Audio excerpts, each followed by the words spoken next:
स्कंद प्रथम अध्याय त्रयोदश धृतराष्ट्र द्वारा क्रियता श्लोक संख्या 35 अनुवाद एवं तात्पर्य कृष्ण कृपा मूर्ति श्री श्रीमद अभय चरणारविंद भक्तिवेदांत स्वामी प्रभुपाद द्वारा।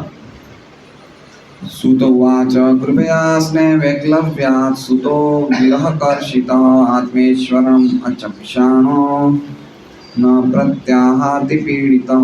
सूत उवाच सूत गोस्वामी ने कहा कृपया करुणा से स्नेह वैक्लव्यात् अत्यधिक स्नेह के कारण मानसिक असंतुलन से सूतः संजय विरहकर्षित वियोग से दुखी आत्मेश्वरम अपने स्वामी को अचक्षाण न देखने से नहीं प्रत्याह उत्तर दिया अति पीड़ित अत्यधिक दुखी होकर। अनुवाद। सूत गोस्वामी ने कहा करुणा तथा मानसिक क्षोभ के कारण संजय अपने स्वामी धृतराष्ट्र को न देखने से अत्यंत दुखी थे, अतः वे महाराज युधिष्ठिर को ठीक से उत्तर नहीं दे सके। ओम अज्ञानतिमिरान्धस्य ज्ञानाञ्जनशलाकया चक्षुरुन्मीलितं येन तस्मै श्रीगुरुवे नमः। नाम श्रेष्ठमन्वपि शचीपुत्रमत्वस्वरूपं रूपं तस्याग्रजं रूपुरीं मातुरीं गोष्ठवाटीं राधाकुण्डं गिरिवरमौरादिता माधवाश्रमं प्राप्तो यस्य प्रतिदत्तया श्रीगुरुं तस्मै वन्देऽहं श्रीगुरोः श्रीयुतपादकमलं श्रीगुरुं वैष्णवांश्च। श्रीरूपं साग्रजातं सैकण्डगुणाथान्वितं तं सजीवं साद्वैतं सावधूतं परिजनसहितं विष्णुचैतन्यदेवं श्रीराधा कृष्णपादां सैकण्डलिता श्रीशाखान्वितांश्च। गुरु वैष्णव भगवान तिने स्मरण है विघ्न विनाशनाय सहोय निज वांछित पूर्ण। हरे कृष्णा कृष्णा कृष्णा हरे हरे हरे राम राम राम हरे हरे। सभी भक्तों का स्वागत है भागवतम क्लास में। तो श्लोक संख्या 34 होनी चाहिए, लेकिन 34 में तात्पर्य नहीं है, इसलिए हम लोग श्लोक संख्या 35 ले रहे हैं।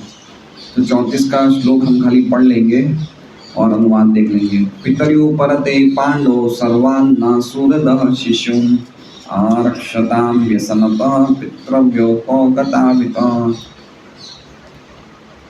जब मेरे पिता पांडु की मृत्यु हो गई और हम सभी छोटे छोटे बालक थे, तो इन दोनों चाचा ताऊ ने हमें समस्त प्रकार की विपत्तियों से बचाया था।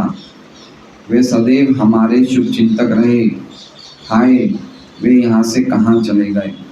तो इस श्लोक में धृतराष्ट्र युधिष्ठिर को स्मरण हो रहा है कि हमें क्या क्या अनुग्रह मिले हमारे पितरों से। पितरों मतलब धृतराष्ट्र से और विदुर जी से। तो जैसे हमने देखा कल श्लोक में 33वें श्लोक में युधिष्ठिर अपने आप को कृतज्ञ मान रहे थे। कृतज्ञ मान रहे थे मतलब कि उन्होंने हम पे इतने उपकार किए, लेकिन हम उनका ध्यान नहीं रख पाए। क्या उपकार किए उन्होंने? क्या धृतराष्ट्र क्या मान रहे थे? वो ऐसा मान रहे थे कि हमारे तो पिता बचपन में ही चले गए थे, हम तो इनकी दया से बड़े हुए हैं, इनके आश्रम में बड़े हुए हैं, और हमारा पूरा ध्यान इन्होंने रखा, पालन पोषण इन्होंने रखा, और खाली हमें राज्य दिलाने के लिए हमने इनके 100 पुत्र मरवा दिए, है ना। और अब इतने दुखी हैं कि वो लोग अब गंगा जी में उन्होंने अपना शरीर छोड़ दिया, गंगा जी में बह गए, वो गंगा जी में कूद पड़े। तो उनको दुख हो रहा था कि देखो, एक बार तो उन्होंने हमारा ध्यान रखा, हमारे एहसान, हमें उनको एहसान मंद होना चाहिए, तो वो तो हमने देखा नहीं, और ऊपर से हमने उनके बच्चों को और मरवा दिया। और बच्चों को मरवाने के बाद अब वो इतने दुखी थे कि अब वो गंगा जी में कूद पड़े। तो इस प्रकार से युधिष्ठिर महाराज अपने आप को दोषी समझ रहे थे, यद्यपि उनका दोष 1% भी नहीं था। तो ये भक्त की भावना होती है। यस्यास्ति भक्तिर्भगवती किंचना सर्वेर गुणेस्तत्र समासते सुरा हराव अभक्तस्य कुतो महत् गुणा मनोरथेना सती धावतो भई यस्यास्ति भक्तिर भगवत्य किंचना। जिस भक्त को भगवान के लिए अकिंचन भक्ति होगी उसके हृदय में सर्वे गुणे तत्व समासते सुरा, उसके हृदय में देवताओं के सभी गुण प्रकट हो जाएंगे।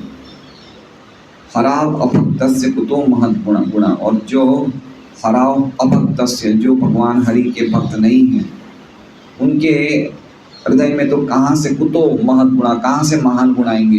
क्यों नहीं आएंगे? क्योंकि मनोरथे ना सती धावतो भई, क्योंकि वो मन के रथ पे सवार होते हैं और असती, जहाँ पे असत्य है, धावतो, उस तरफ वो भागते हैं, असत्य चीज के पीछे भागते हैं मन के रथ पे सवार होके। इसलिए ऐसे लोग जो भगवान हरि के भक्त नहीं हैं, उनमें कहाँ से अच्छे गुण आएंगे? तो ये भक्तों की क्वालिटी होनी चाहिए कि जब एक भक्त का दूसरे भक्त से कोई आपस में लेन देन होता है या व्यवहार होता है या कोई भी प्रकार का संबंध होता है या संपर्क होता है, और कल को सामने वाले भक्त से कोई बात पे कुछ अनसुना हो जाता है या कुछ झगड़ा या वो हो जाता, तो हमें यही देखना चाहिए कि हमारी क्या गलती थी इस पूरे ट्रांजैक्शन में, इस पूरे कार्य में मैंने उसके प्रति क्या क्या गलत सोचा या क्या क्या गलत किया। तो युधिष्ठिर महाराज ध्यान से देख रहे थे बचपन से लेकर अभी तक कि हमें तो इन्होंने पाला ही पाला, और आज हमारे कारण ही इनके बच्चे भी चले गए, और आज ऐसी स्थिति में दुखी हो गए, ये गंगा जी में इन्होंने शरीर छोड़ दिया, गंगा जी में फेंक गए ये लोग। तो इस तरह से उस श्लोक में उन्होंने अपने आप को अकृतज्ञ बताया, लिखा ना अनुवाद में, अत्यंत कृतज्ञ हूँ मैं। और ये 34वें श्लोक में इन्होंने अपने आप को उनके एहसान याद किए कि उन्होंने हमारे लिए क्या क्या किया था, है ना। देखिए कितना सुंदर, भागवत में सब कुछ है, कितनी आत्मीयता है। रिलेशंस में, भक्तों में आत्मीयता होनी चाहिए। क्या होना चाहिए? रिलेशंस होने चाहिए, इमोशंस, भावनाएं होनी चाहिए भगवान पे आधारित, मटेरियल इमोशंस नहीं, लेकिन एक रिलेशन होना चाहिए आपस में कि ये हमारे भक्त हैं, इनके दुख में हमें भी कुछ साथ देना चाहिए, कुछ हमारे में उनमें भावनाएं होनी चाहिए। भक्त के हृदय सूखे नहीं होने चाहिए। हम देख सकते हैं गांधारी के मामले में, गांधारी सेवा करने चली गई, यद्यपि उनको जाने की आवश्यकता नहीं थी लेकिन फिर भी चली गई, और युधिष्ठिर को पता चला तो युधिष्ठिर कितने परेशान हो रहे हैं, कितने दुखी हो रहे हैं। युधिष्ठिर ने कभी भी ऐसा नहीं सोचा कि मेरे चाचा ने हमेशा, मेरे ताऊ ने कितने दुख दिए, भगवान की इच्छा थी चलो चले गए तो अच्छा है, ऐसा नहीं सोचा युधिष्ठिर ने। ये तो इनको अपनी करने की सज़ा भुगतनी ही थी, नहीं, लेकिन अपना गलती ढूंढ रहे हैं। तो बहुत इजी है दूसरों पे दोषारोपण करना, बहुत आसान है, लेकिन अपने दोष ढूंढना बहुत मुश्किल है। दूसरों की गलती ढूंढना आसान है लेकिन अपनी गलती ढूंढना मुश्किल है। लेकिन युधिष्ठिर महाराज अपनी गलती ढूंढ रहे हैं, उनकी गलती तो देख ही नहीं रहे हैं। तो फिर अपने सब अलग अलग एहसान याद करने की, ऐसे हम बच्चे थे तो इन्होंने हमें सभी प्रकार की विपत्तियों से बचाया, हमारे सदैव शुभ चिंतक रहे, अब वो कहाँ चले गए। अब हम आज का श्लोक देखते हैं। एक्चुअली में जिस श्लोक में तात्पर्य हो ना वो मत लिखा करें माता जी, जो तात्पर्य वाला है ना वो, क्योंकि उसी पे क्लास होगी, तो ये श्लोक पे तात्पर्य नहीं है, इसलिए हमें इस पे नहीं चर्चा करनी है। 35वें श्लोक पे चर्चा करनी है। सूत उवाच, सूत गोस्वामी ने कहा, कृपया स्नेह वैक्लव्यात्, कृपया मतलब करुणा से, उनको करुणा, उनको हृदय में करुणा थी, और क्या था? स्नेह वैक्लव्यात्, स्नेह के कारण वो व्याकुल हो गए थे, विकल हो गए थे। कौन विकल हो गए थे? तो कह रहे सूतो। सूतो कौन है? सूतो कौन है? संजय। युधिष्ठिर ने संजय से प्रश्न पूछे ना, तो संजय, सूतो का अर्थ हो गया संजय, सूतो का अर्थ मतलब शूद्र, संजय सेवक थे। तो करुणा से और स्नेह से विकल होने के कारण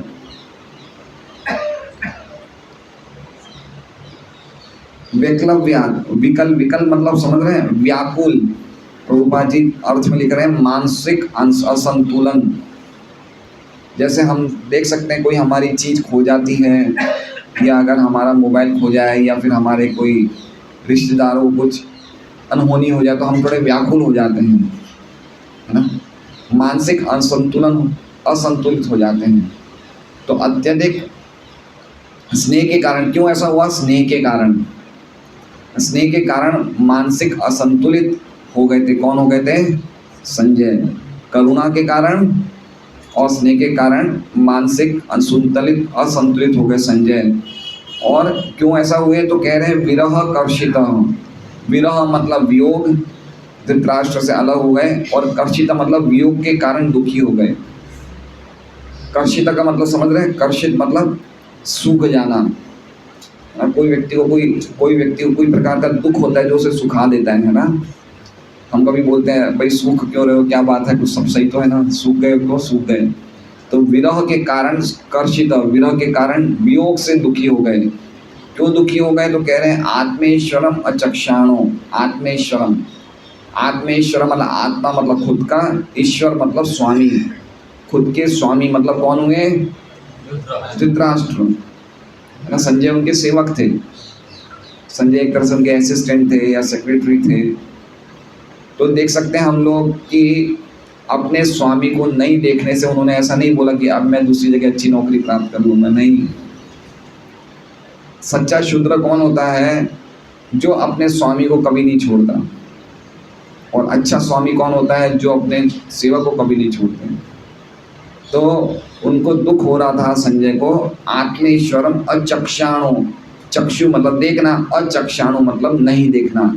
जब उन्होंने अपने स्वामी को नहीं देखा तो उसके कारण वो करुणा से और अत्यधिक स्नेह से मानसिक संतुलन को खो बैठे, क्योंकि वो वियोग से कर्षित हो गए थे, विरह से दुखी हो गए थे। देखिए संजय की क्वालिटी देखिए कि संजय ने भगवान धृतराष्ट्र के लिए क्या कार्य किया, पता है आपको? संजय ने क्या किया मुकेश जी धृतराष्ट्र के लिए? उनकी पूरे जीवन भर सेवा करी, और अंत में क्या किया? गीता जी का संदेश सुनाया, है ना। और गीता जी का संदेश सुनाने में संजय ने स्पष्ट रूप से आखिर में कह दिया था कि यत्र योगेश्वरः कृष्णो यत्रो पार्थ धनुधर तत्र शीर विजयो ध्रुवा नीतिर मतिर मम।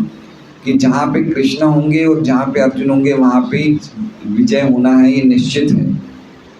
एक तरह से संजय ने गीता जी के संदेश के द्वारा धृतराष्ट्र को हिंट दे दिया कि आप अधर्म के रास्ते पे हैं, आप नहीं जीत पाएंगे। लेकिन उनके स्वामी अधर्म के रास्ते पे थे तो भी संजय ने अपनी ड्यूटी अच्छी तरह निभाई। संजय ने ऐसा नहीं कहा कि मेरे सेठ के साथ तो ऐसे होना था, इसने जीवन भर गलत काम किया, ऐसा नहीं कहा। वो बहुत परेशान हो गए, है ना, स्नेह से विकल हो गए।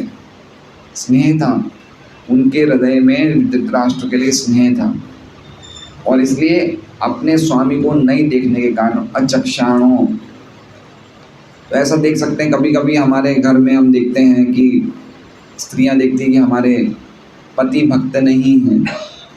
तो पति भक्त नहीं होने के कारण वो कभी कभी थोड़ा सा अपने पति से दूरी बनाने लग जाती हैं कि मैं तो धर्म के रास्ते पे हूँ और ये जो है अधर्मी है।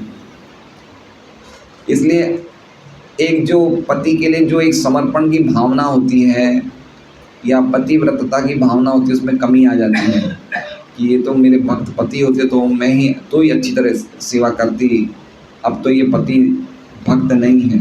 पर्टिकुलरली उन स्त्रियों की बात कर रहा हूँ जो खुद भक्ति कर रहे हैं लेकिन पति नहीं कर रहे, तो उनके भावना में कुछ कमजोरी आ जाती है। तो ऐसा नहीं होना चाहिए, है ना। भगवान की व्यवस्था से अब वो मेरे पति हैं, यद्यपि वो भक्त नहीं हैं, लेकिन फिर भी मुझे अपना स्त्री का, नारी का रोल तो अच्छी तरह निभाना चाहिए। उनको कहीं भी ये अपने आप में उनको गिल्टी महसूस नहीं होने देना चाहिए कि तुम भक्त नहीं हो तो तुम थोड़े हल्के हो, ऐसा नहीं होना चाहिए। नहीं तो पति पत्नी के संबंधों में दरार पड़ जाती है ना। इसलिए कभी कभार हम देखते देखते हैं हमारे भक्तों के समाज में भी, पत्नियां अच्छी भक्त होती है लेकिन पति नहीं होते, तो पति के प्रति उनका जो भावनाएं हैं वो भावनाओं में कमजोरी आ जाती है। ऐसा नहीं होना चाहिए, और ना ही पति को होना चाहिए अगर उनकी पत्नियां भक्त नहीं हैं, या परिवार का कोई भी व्यक्ति। हमें बहुत ध्यान से रखना चाहिए कि रिलेशंस बहुत मायने रखते हैं। हम किससे किस तरह से बात कर रहे हैं, किसके लिए हमारे मन में क्या भावनाएं हैं, हम देख सकते हैं। गांधारी से हमने देखा, युधिष्ठिर महाराज से देखा, अब संजय से देख रहे हैं कि एक एक पात्र जो है कितना अच्छी तरह अपने रोल को निभा रहा है। संजय जानता था कि धृतराष्ट्र ने धर्म नहीं किया है, अपने बेटे की बहन सब जानते थे, लेकिन फिर भी आज उनके स्वामी नहीं हैं तो उनको कितना दुख हो रहा है। तो इसलिए हमें समझना चाहिए कि ये बातें हमें ध्यान रखनी चाहिए कि अगर हमारे घर में कोई भक्त नहीं है तो हमारे हृदय में करुणा की भावना होनी चाहिए, लेकिन ऐसी भावना नहीं होनी चाहिए कि ये तो मतलब अधर्म के रास्ते पे है, या इन अपने आप को सुपीरियर समझना और जो भक्ति नहीं कर रहा है उसे इन्फीरियर समझना, ऐसी भावना नहीं होनी चाहिए। हृदय में हमारी भावना क्या होनी चाहिए? हृदय की भावनाएं बहुत इंपॉर्टेंट है। हमारा एटीट्यूड कैसा है, हमारा हृदय की भावना क्या है, बहुत इंपॉर्टेंट है। तो हम देख सकते हैं संजय आत्मेश्वरम अचक्षाणो, अपने स्वामी को नहीं देखने के कारण न प्रत्याह मतलब जवाब नहीं दे पाए, है ना। जब हम पे कोई बहुत बड़ा दुख आता है तो हम कभी कभी इतना ज़्यादा हृदय से रोने लग जाते हैं कि हमारे मुंह से हाँ या ना नहीं निकलता। देखते हैं सर, कुछ बोलना चाहते हैं लेकिन नहीं बोल पाते हैं, है ना, और तुरंत रोना शुरू कर देते हैं या बिल्कुल रोने लगते हैं, है ना, बहुत दुख होता है। तो उसी प्रकार से संजय इतने ज़्यादा दुखी थे, रोने जैसे ही हो गए थे वो, तो उनसे बोला नहीं जा रहा था। न प्रत्याह, क्यों नहीं बोल पा रहे? तो कह रहे अति पीड़ित, अत्यधिक दुखी होने के कारण नहीं बोल पा रहे थे वो। ठीक है, अनुवाद तो हमने देख ही लिया। करुणा तथा मानसिक क्षोभ, मानसिक क्षोभ क्या है? स्नेह वैक्लव्यात् के कारण संजय अपने स्वामी धृतराष्ट्र को न देखने से, कहाँ लिखा है, आत्मेश्वरम अचक्षाणम, अत्यंत दुखी थे, अति पीड़ित, अतः वे महाराज युधिष्ठिर को ठीक से उत्तर नहीं दे सके। न प्रत्याह, विश्वनाथ चक्रवर्ती ठाकुर ने कहा है,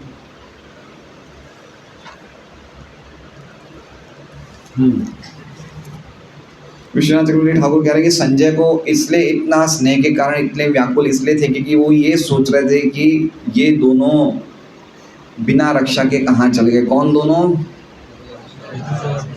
विदुर और धृतराष्ट्र, या धृतराष्ट्र और गांधारी? धृतराष्ट्र और गांधारी। विदुर के लिए उन्हें चिंता नहीं थी, अभी उन्हें ये नहीं पता है कि विदुर जी ने लेके गए हैं। वो तो अपने स्वामित्व का, अपने सेवक का रोल अदा करने के लिए धृतराष्ट्र के महल में गए होंगे, तो उन्हें नहीं दिखे होंगे। तो ये दो जनों के लिए, किसके लिए कह रहे हैं? विदुर जी के लिए नहीं कह रहे, किनके लिए कह रहे हैं? धृतराष्ट्र और गांधारी ने कह रहे कि ये दोनों बिना रक्षा के कहाँ चले, क्योंकि उनको विदुर जी का भली भांति पता था। अगर उन्हें पता भी होगा कि विदुर जी भी चले गए, लेकिन विदुर जी के लिए उन्हें चिंता नहीं थी क्योंकि वो भगवान के महान भक्त थे, वो तो कुछ ना कुछ कर लेंगे। लेकिन चिंता इन दोनों के लिए थी क्योंकि इन दोनों की आंखें भी नहीं थी और बिना इस उम्र में कहाँ जाएंगे। वो बड़े परेशान थे क्योंकि उनका उनसे हृदय से संबंध था और इसके कारण उनका हृदय द्रवित हो गया था, हृदय हार्ट मेल्ट हो गया था, हृदय द्रवित हो गया था। तात्पर्य, संजय दीर्घ काल तक महाराज धृतराष्ट्र के निजी सहायक रहे, अतः उन्हें धृतराष्ट्र के जीवन का अध्ययन करने का अवसर प्राप्त हुआ था। अध्ययन करना वाला समझ रहे हैं? उन्होंने पूरे अपने उनके जीवन की स्टडी कर ली, किस प्रकार के व्यक्ति थे वो, है ना, कि भाई क्या क्या गड़बड़ियाँ इनमें, क्या क्या गुण हैं, क्या क्या दुर्गुण है, सब जानते थे संजय। अतः जब उन्होंने देखा कि उनकी जानकारी के बिना धृतराष्ट्र घर से चले गए तो उनके शोक का ठिकाना नहीं रहा। वे धृतराष्ट्र के प्रति अत्यंत करुणामय थे क्योंकि कुरुक्षेत्र युद्ध रूपी जुए में वे सर्वस्व, सारे पुरुष तथा धन हार चुके थे और अंत में राजा तथा रानी को हताशा में घर छोड़ देना पड़ा। उन्होंने इस परिस्थिति का अध्ययन अपने ढंग से किया। अपने ढंग से किया मतलब समझ रहे हैं? अपने ढंग से किया मतलब उन्हें ये नहीं पता था कि इनको प्रज्ञा चक्षु का ज्ञान विदुर जी से मिल गया, उन्हें ये नहीं पता। उन्हें आत्मज्ञान विदुर जी से प्राप्त हो, उनको ये नहीं पता था। इसलिए वो क्यों चले गए, वो ये सोच रहे हैं कि वो इसलिए चले गए क्योंकि दुखी थे, सब कुछ छोड़ दिया, सब कुछ चला गया उनका, इसलिए चले गए। इसलिए कह रहे हैं अपने ढंग से अध्ययन कर रहे थे, वो अपने द्वारा वो स्टडी कर रहे थे, भाई यही कारण होगा। उन्होंने इस परिस्थिति का अध्ययन अपने ढंग से किया क्योंकि उन्हें ये ज्ञात न था कि विदुर द्वारा धृतराष्ट्र की अंतर्दृष्टि जगाई जा चुकी है और वह गृह रूपी अंधे कुएं से निकलकर गृह रूपी अंधा कुआं, कुआं मतलब समझ रहे हैं आप? कुआं और अंधा कुआं मतलब क्या होता है पता है? अंधा कुआं मतलब जहाँ पे कोई भी प्रकार का मतलब प्रकाश नहीं है, और जहाँ पे अगर हम गिर गए तो वहाँ पे हम चाहे कितनी आवाज़ें देंगे कुएं से कोई सुनने वाला नहीं है।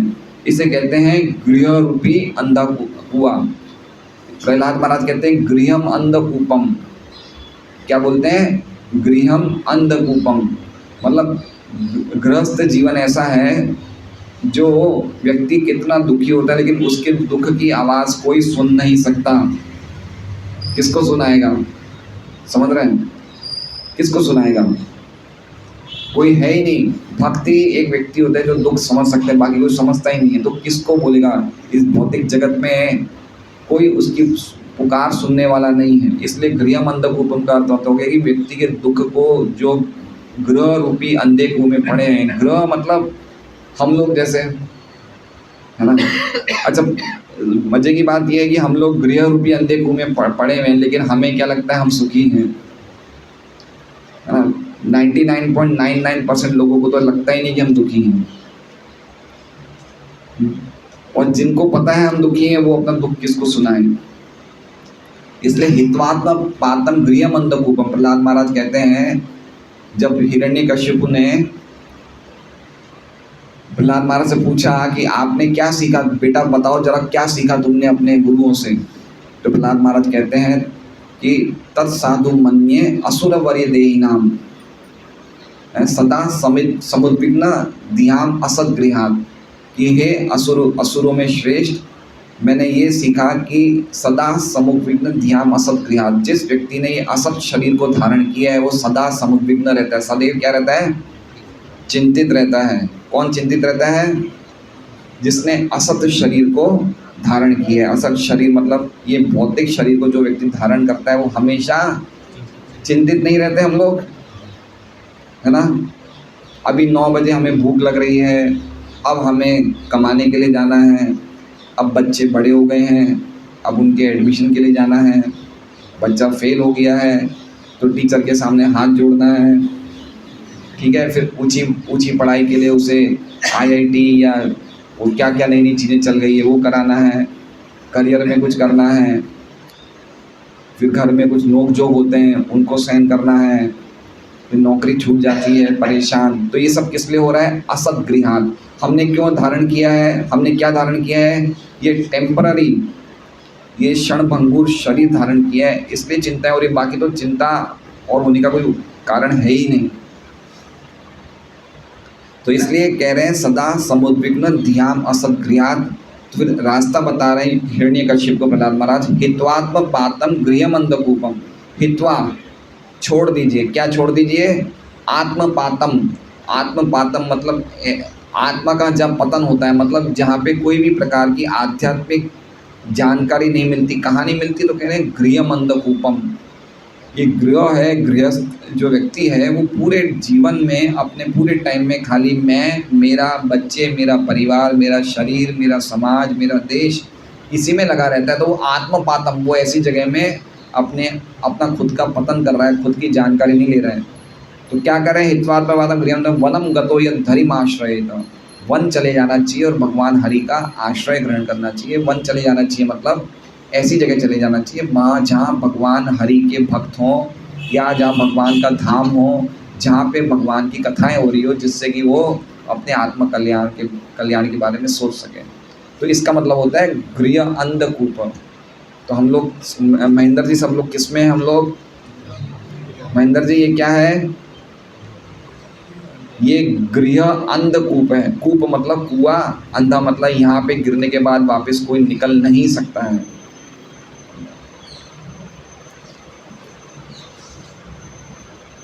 क्योंकि उन्हें ये ज्ञात न था कि विदुर द्वारा धृतराष्ट्र की अंतर्दृष्टि जगाई जा चुकी है और वह गृह रूपी अंधे कुएं से निकलकर श्रेष्ठतर जीवन बिताने के लिए घर छोड़ गए हैं।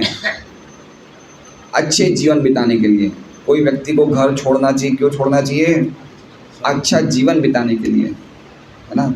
घर छोड़ने का उद्देश्य सिनेमा जाना नहीं है या कहीं घूमने नहीं जाना है, लेकिन क्यों छोड़ना कि कोई सुपीरियर जीवन है, इससे भी कोई अच्छा जीवन है उसे बिताने के लिए। तो घर अच्छी जगह है, भक्ति घर में बहुत अच्छी होती है, लेकिन उससे भी ऊंचा जीवन बिताने के लिए, जहाँ पे हमारी आध्यात्मिक उन्नति और हो सके, अच्छे जीवन बिताने के लिए घर को छोड़ देना चाहिए। घर को छोड़ दिया उन्होंने। जब तक किसी को इस जीवन के त्याग के पश्चात श्रेष्ठतर जीवन की आशा नहीं होती, तब तक वो केवल कृत्रिम वेश में अथवा घर से बाहर रहकर सन्यासी जीवन में चिपका। देखिए, बहुत इंपॉर्टेंट बात लिखी प्रभुपाद ने।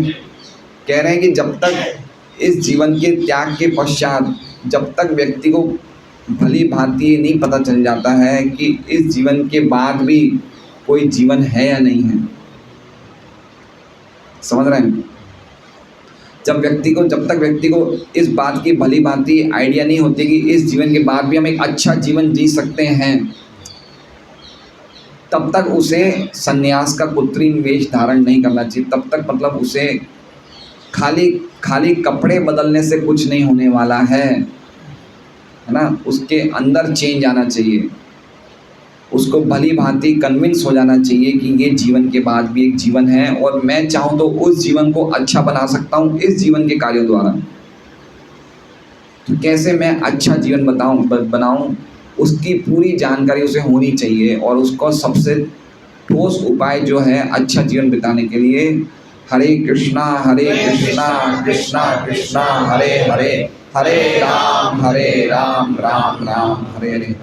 हरि नाम संकीर्तन, नाम जप, भागवत कथा श्रवण, श्रीमद् भागवतम जैसे ग्रंथों का अध्ययन और भक्तों का संग। अगर हम वास्तव में श्रेष्ठ जीवन चाहते हैं,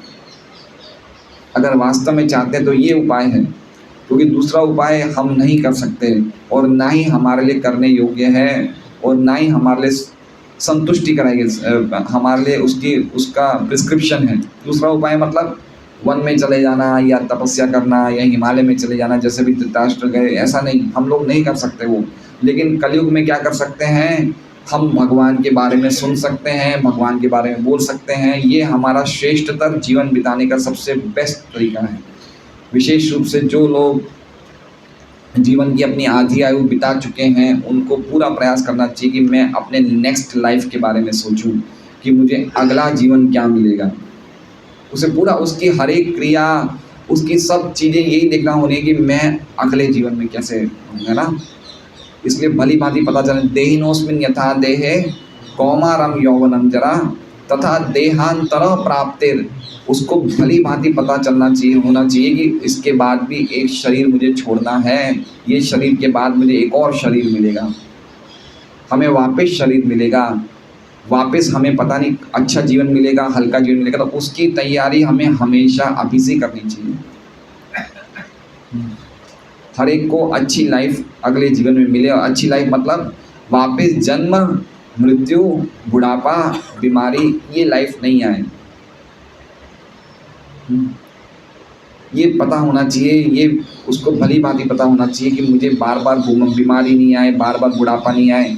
लेकिन जब तक ये भौतिक शरीर रहेगा, ये चीज़ें आएंगी। तो उसे ऐसे जीवन के लिए प्रयास करना चाहिए जहाँ पे ये चारों चीज़ें नहीं हो, है ना, ऐसा जीवन। और गीता जी में भगवान कह रहे हैं, परस्तस्मात् तु भावन्यो व्यक्तो व्यक्ता सनातन यश सर्वेषु भूतेषु नश्यत्सु न विनश्यति। कि एक सनातन आकाश है, एक सनातन धाम है, एक मेरा सनातन स्वभाव है, जहाँ पे जाने के बाद वो जगह नष्ट नहीं होती है। प्रलय के बाद ये भौतिक जगत प्रलय होता है, लेकिन वो जगह नष्ट नहीं होती है। तो हमें भगवान हिंट दे रहे हैं वहाँ जाने के लिए, तो उसके लिए हमें पूरा प्रयास करना चाहिए। तस्सेव हेतो प्रयतेत कोविदो न लभ्यते यत् भ्रमताम पर्यत। ये विवेक बुद्धि जागृत होनी चाहिए। और ये विवेक बुद्धि कैसे जागृत होगी? जब हम अच्छी तरह से जप करेंगे, अच्छी तरह से माला करेंगे, तो हमें समझ में आएगा कि मैं तो वही जीवन जी रहा हूँ जो मैं इतने करोड़ों साल से जीते आ रहा हूँ। पुनः पुनः चर्वित चर्वणा नाम, मैं वही जीवन तो जी रहा हूँ। पिछले जन्म में भी मेरे ऐसी बीवी थी, ऐसे ही बच्चे थे, मैं उनको स्कूल में ले जाता था। पिछले जन्म में मैं कुत्ता था, मेरी एक कुतिया थी। मैं छिपकली था, एक छिपकलन थी, है ना। एक कॉकरोच था, एक कॉकरोची थी। तो हमें देखना चाहिए कितने जीवनों से मैं वही तो करता आ रहा हूँ, वही जी रहा हूँ, वही खा रहा हूँ, वही सो रहा हूँ, वही भोग कर रहा हूँ, सब कुछ वो का वही रिपीट कर रहा हूँ। तो अगर मैंने कुछ सुधार नहीं किया तो वापस मैं वो का वही रिपीट करूँगा। समझ रहे हैं? अगर मैंने कुछ भी जीवन में सुधार लाने का प्रयास नहीं किया तो ये जीवन आखिरी नहीं है, इसके जीवन के बाद भी एक और जीवन है। ये पॉइंट ऐसा है ना कि हम लोग को स्ट्राइक नहीं करता है। हम खाली मुँह ज़ुबानी बोल देते हैं हाँ जीवन है, लेकिन कभी हम उसके अंदर प्रवेश नहीं कर पाते कि एक और जीवन है। राम नाम सत्य है के बाद सब खत्म नहीं हो जाता है, एक और जीवन है। मैं वापस एक शरीर में प्रवेश करूंगा, और वो शरीर कैसा होगा मुझे नहीं पता, लेकिन उसकी तैयारी हम अभी से कर सकते हैं। हम अपने अगले जीवन की तैयारी पूरी कर सकते हैं। बहुत इंपॉर्टेंट बात है, बहुत स्ट्राइकिंग बात है कि ऊर्ध्वम गच्छन्ति, हम अपने जीवन का निर्माण कर सकते हैं। इसलिए बहुत अच्छी तरह से हमें प्लानिंग के साथ मनुष्य जीवन बिताना चाहिए। मनुष्य जीवन का एक एक क्षण बहुत कीमती है। तो ऐसे खाली भक्ति में धोती पहन लिया, कुर्ता पहन लिया, तिलक लगा लिया, कंठी माला पहन ली, हाथ में चोली माला रख ली, अच्छी बात है, होना चाहिए। लेकिन अगर हृदय में कोई प्रकार का हमारा भाव नहीं है कि नेक्स्ट लाइफ है, मैं शरीर नहीं हूँ, मैं आत्मा हूँ, हृदय में ऐसी कोई अनुभूति नहीं हो रही है, तो हमारे भक्ति में जीवन में कुछ कमी है। हमें अनुभूति नहीं हो रही है ना। हमें इंद्र तृप्ति से कोई भी प्रकार का हमें क्या कहते हैं, मतलब चिड़चिड़ा, इसमें कब तक लगे रहेंगे, ऐसी भावना नहीं आती हमें। हम बिल्कुल एंथुजियास्टिक हैं, हम बड़े उत्साहजनक हैं, ये काम करना है, वो काम करना है, अब काम करने जाना है, अब प्रसाद आएगा, अब हमें जाना है, अब हमें सोना है, अब परिवार के साथ, इसमें बड़े एंथुजियास्टिक है। लेकिन भक्तिमय कार्यों में हमारा उत्साह नहीं है, ना भक्ति में, ना प्रचार में। तो इसका मतलब समझना चाहिए कि अभी तक हमारी वो इनर विजन नहीं खुल रहा है। अंतर की दृष्टि बाहर से कर रहे हैं, हम लोग माला कर रहे हैं और एकादशी करते हैं, कभी कभी हम निर्जला भी करते हैं, बताते हैं कि मैंने निर्जला करी है, लेकिन हमारे अंदर वो भावना नहीं आ रही है। हम एक रूटीन की तरह कर रहे हैं, लेकिन अंदर हमारे भावना नहीं आ रही है कि ये जीवन कितना दुखमय है ना। तो कहीं ना कहीं समझना चाहिए कि हमारी साधना में कुछ गड़बड़ी चल रही है। हम प्रॉपरली रीडिंग नहीं कर रहे हैं, हम लेक्चर नहीं सुन रहे हैं, हम बाहर का खा रहे हैं, हम प्रसाद नहीं ले रहे, इसलिए हमारे मन में भावना नहीं आ रही है।